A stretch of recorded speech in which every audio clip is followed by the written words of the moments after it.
बिस्मिल्लाहिर्रहमानिर्रहीम। अस्सलाम वालेकुम। अबरार रशीद आपकी खिदमत में हाजिर और आपसे दरख्वास्त कि अगर अभी तक आपने चैनल को सब्सक्राइब नहीं किया तो सब्सक्राइब कर लीजिए, जो बेल आइकन है उसको जरूर प्रेस कीजिएगा। आज की इस वीडियो में अगर ये वीडियो तवील हो गई तो इसकी अगली किस्त जो है वो जरूर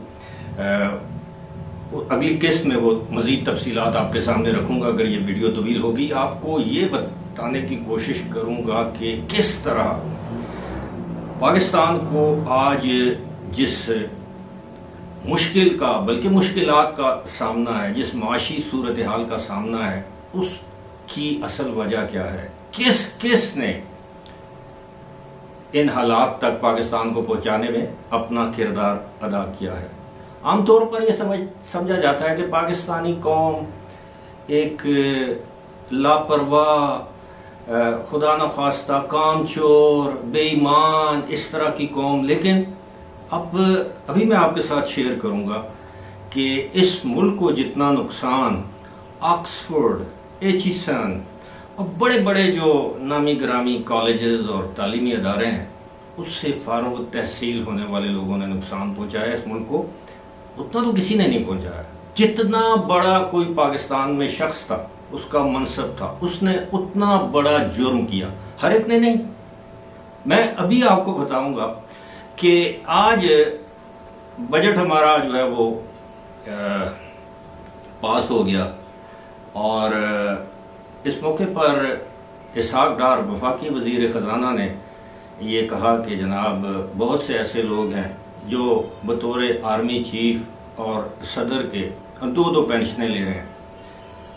जहां तक मुझे याद पड़ता है एक सदर परवेज मुशर्रफ बतौर सदर थे और फिर उसके बाद वो आर्मी चीफ भी रिटायर हुए थे, तो उनको नाम लेना चाहिए था। ऐसे बहुत से लोग हैं जिन्हें मैं जानता हूं, मैं अभी आपके सामने नाम ले लूंगा, कि जो आर्मी से रिटायर होते हैं, बतौर ब्यूरोक्रेट रिटायर होते हैं, फिर उनको एक और मुलाजमत दे दी जाती है।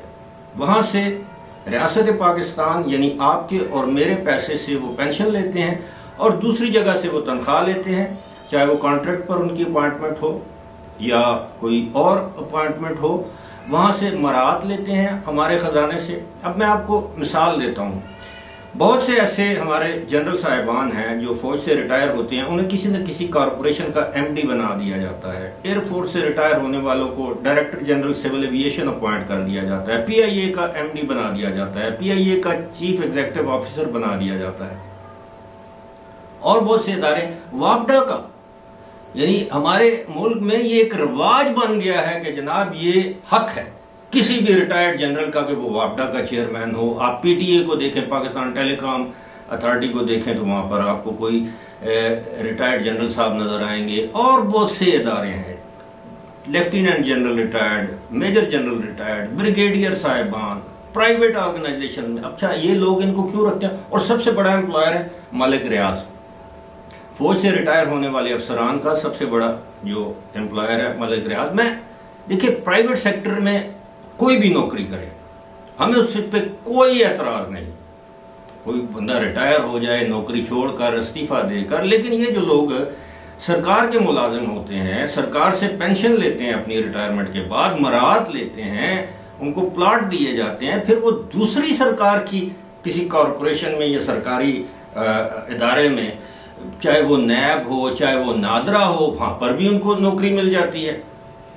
एक और आपको मैं मिसाल देता हूं, आपके इल्म में होगा, वो लेफ्टिनेंट अपना justice retired Javed Iqbal, supreme court से वो बतौर जज वो शख्स रिटायर हुआ। उसको 2011 में मिसिंग पर्संस कमीशन का चेयरमैन बना दिया गया। उससे पहले वो एबटाबाद कमीशन का चेयरमैन था। और आप यकीन कीजिए, वो टर्फर जो मैंने उनकी देखी कि आगे पीछे गाड़ियां, सिक्योरिटी, वो पता नहीं जितने भी मेंबर थे, कुछ 7 के 8 तो मर्सिडीज बुलेट प्रूफ गाड़ियां थी, उसके आगे वो वज़ीर आज़म और सदर मुमलिकत की सिक्योरिटी। फिर मिसिंग पर्सन का वो उस शख्स को किरदार आपके सामने है, उसका चेयरमैन लगा दिया गया। फिर नैब का चेयरमैन लगा दिया गया।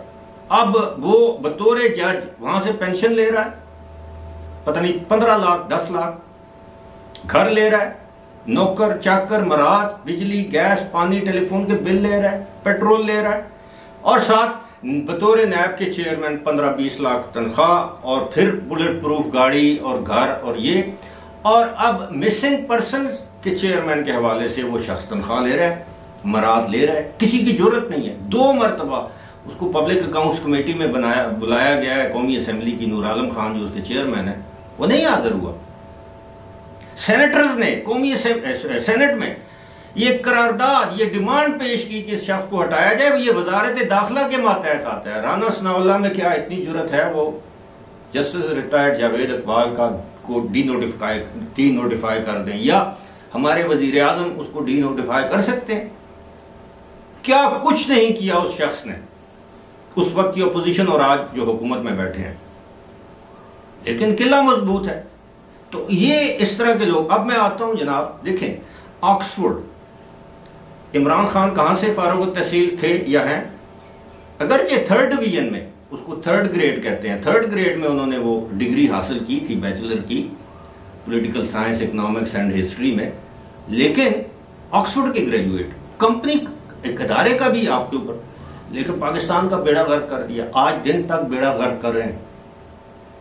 अब मैं आपको बताता हूं एचिसोनियन ग्रुप। मैं लंबी चौड़ी बहुत सी मेरे पास तफसीलात है, इसीलिए मैंने कहा कि अगर वीडियो तवील होगी तो मैं इसको किसी अगली वीडियो में आपके साथ ये शेयर करूंगा। अब आप अंदाजा कीजिए, हमारे chief justice Umar Ata Bandial एचिसोनियन, Imran Khan एचिसोनियन, chief justice के दोस्त शाह महमूद कुरैशी एचिसोनियन, अच्छा एतजाज एहसन एचिसोनियन, एचिसन कॉलेज जो लाहौर का है, और बहुत से लोग, ये परवेज खटक एचिसन कॉलेज कनेक्शन, और 1-2 और हैं मेरे जहन से, उनका नाम अचानक वो नाम भी सामने आ जाएंगे। अब देखें ये जो एचिसोनियंस हैं, और इसी तरह मेरा ख्याल है कोई एक और जज साहब भी हैं एचिसन। अब इन लोगों ने इस वक्त आप देखें हमारे जो अदालती निज़ाम है, इंसाफ का जो निज़ाम है, जिस पर हम किसी ज़माने में बड़ा फख्र तो कभी भी नहीं कर सके, 1950 की दहाई से शायद 1900, वो जो हमारी 1953 थी शायद, या 1952, जब हमारी 1950 जब हमारी कॉन्स्टिट्यूएंट यानी दस्तूर साज असेंबली को तोड़ा गया, तो सुप्रीम कोर्ट ने उसे कहा कि यह बिल्कुल नजरिया जरूरत के तहत है। वो जस्टिस मुनीर वाला जो केस है, मौलवी तमीजुद्दीन वाला जो केस है, और आज दिन तक अदलिया का कोई एक फैसला नहीं जिस पर हम फख्र कर सकें कि जी हमारी अदलिया ने जबरदस्त किस्म का ये फैसला किया। कभी ये आमरों को आइन में तरमीम की इजाजत दे देते हैं, कभी ये उनके पीसीओ हल्फ को जायज करार देते हैं, उस पर हल्फ ले लेते हैं, कभी आमिर को सजा दी जाए किसी एक अदालत की जानब से तो दूसरी अदालत उस अदालत को खत्म कर देती है। आज दिन तक किसी साबिक आर्मी चीफ को अदालत में बुलाकर यह इस्तफसार नहीं किया गया सुप्रीम कोर्ट में कि बताओ तुमने आइन क्यों तोड़ा है, उस आर्मी चीफ ने जिसने आइन तोड़ा। लेकिन जो आर्मी चीफ, जैसे मौजूदा आर्मी चीफ है, जो आइन पर अमल पैरा हो, उनके रास्ते में रुकावटें, रोड़े अटकाए जाते हैं। जो जज आइन का नाम लेवा हो, आइन पर अमल पैरा करने वाला हो, उसके नोट्स जो हैं वो सुप्रीम कोर्ट की वेबसाइट से उतार दिए जाते हैं। ये है वो जो पाकिस्तान में एलीट कैप्चर जिसे हम कहते हैं। अमीर होना हमारे मुल्क में जुर्म नहीं है, किसी भी मुल्क में, लेकिन हमारे कम से कम वो जो अमीर हुए हैं जायज तरीके से तो हों। अभी ये देख लें कितनी कितनी एलीट क्लास के लोग, अब देखें खदीजा शाह कितना बड़ा एलीट क्लास, आपको पता है किस काम में, और जो लोग इसमें मुलव्वस हैं किस काम में, क्योंकि इन्हें यह पता था कि वी आर अनटचेबल्स, हमें कोई पूछ नहीं सकता, किसी की जरूरत नहीं है हमें पूछे। गरीब बेचारा तो हमेशा मारा गया, उसको तो कोड़े भी लगे हैं, उसको फांसियां भी लगी हैं, उसको सजाएं भी हुई हैं। लेकिन आज जब अमीर और एलीट क्लास की दुम पर पांव आया है या बूट आया है तो सबकी चीखें निकल रही हैं। हमारे मुल्क का ये अलमिया है, इस मुल्क को लूटा है इसी एलीट क्लास ने। गरीब बेचारे ने क्या किया है? गरीब तो क्या है, उसने अगर खुद कभी देखे ना, वो फैसलाबाद के किस जगह, वो एक बंदे ने 5 किलो आटा चोरी किया है, उसको मार मार मार के अधमोआ कर दिया। उसने आखिर में थाने में बयान दिया, उसने कहा जी मेरे बच्चे भूखे मर रहे हैं, मैं आटा चोरी किया अपने बच्चों की भूख मिटाने के लिए। लेकिन इन्होंने पूरे मुल्क के खजाने को लूटा है। ये एचिसन और पता नहीं IBA और अब लम्स वाले आ गए हैं, और ये और फलां, हार्वर्ड, ऑक्सफोर्ड, कैम्ब्रिज, येल, पता नहीं कौन कौन से यूनिवर्सिटियों से फारुग तहसील, हर बंदे ने हस्बे तौफीक इस पाकिस्तान को चूना लगाया है। 3-3 नौकरियां कर रहे हैं। ये मैं किस किस का नाम पता करें। वापडा का चेयरमैन कौन है पता करें, PTA का चेयरमैन कौन है पता करें, नादरा में कितने रिटायर्ड आर्मी ऑफिसर्स हैं पता करें, नैब में कितने रिटायर्ड आर्मी ऑफिसर्स हैं जो उधर से पेंशन ले रहे हैं, इधर से तनख्वाहें ले रहे हैं, मराहत ले रहे हैं। क्या पाकिस्तान में ये जो बेरोजगार नौजवान और लायक, आपसे बहुत हद तक लायक काबिल बेरोजगार फिर रहे हैं, मुल्क से बाहर जा रहे हैं, कश्तियों में डूब रहे हैं, क्या उनमें से कोई आपको नहीं मिलता? सियासतदानों के बेटे, साहिबजादे, बेटियां बाहर स्कॉलरशिप पर जाती हैं, फिर वहां से, अब मैं क्या क्या किस किस बात कर रहा हूं ना, हमारे यहां जो एलीट कैप्चर है, जब तक कोई भी सियासी जमात, देखें ये अवाम तक है। हम जैसे लोग कहते हैं जी इनके हाथ में कुछ नहीं है, तो ये इसलिए ये they are cribbing, they are bickering and they are जो मर्जी है हमें आप कह लें, लेकिन हम अपने सामने देख रहे हैं हमारा मुल्क कहां था, कहां चला गया। ये वही मुल्क था जो इमदाद देता था ये मिडिल ईस्ट वालों को, ये UAE वालों को इमदाद देते थे लेट 60s अर्ली 70s तक। आज हम भिखारी बन के उनके दर पर जाके सवाल करते हैं, खुदा का वास्ता है $1 अरब दे दो, उसको रोल ओवर कर दो, $1 अरब का उधार तेल दे दो। इस हालत तक इस मुल्क को किसने पहुंचाया है? इसी एलीट क्लास ने, इसी ऑक्सफोर्ड के पड़े हुए गरीब टाट पर पड़े हुए मलेशिया या पीले यूनिफॉर्म वालों ने नहीं। ये बड़े बड़े तालीमी जो दरसगाहें हैं, इन्होंने लुटेरे पैदा किए हैं इस मुल्क में। शायद कोई एक आध ऐसा शख्स हो जो इस मुल्क का बेखा हुआ, बाकी सब के सब इस हमाम में बरहना है।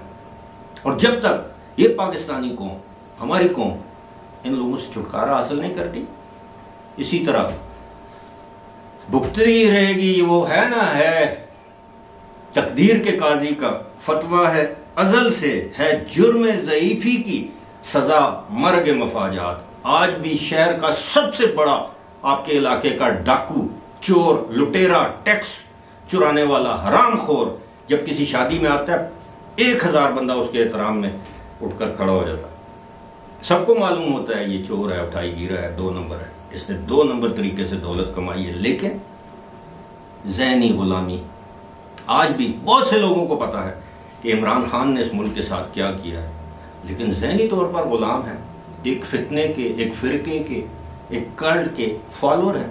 उनको क्या, खुदा न खास्ता वो इमरान खान नबूवत का दावा कर देगा, ये कहेगा हाँ ठीक कहता है, नाउज़ुबिल्लाह।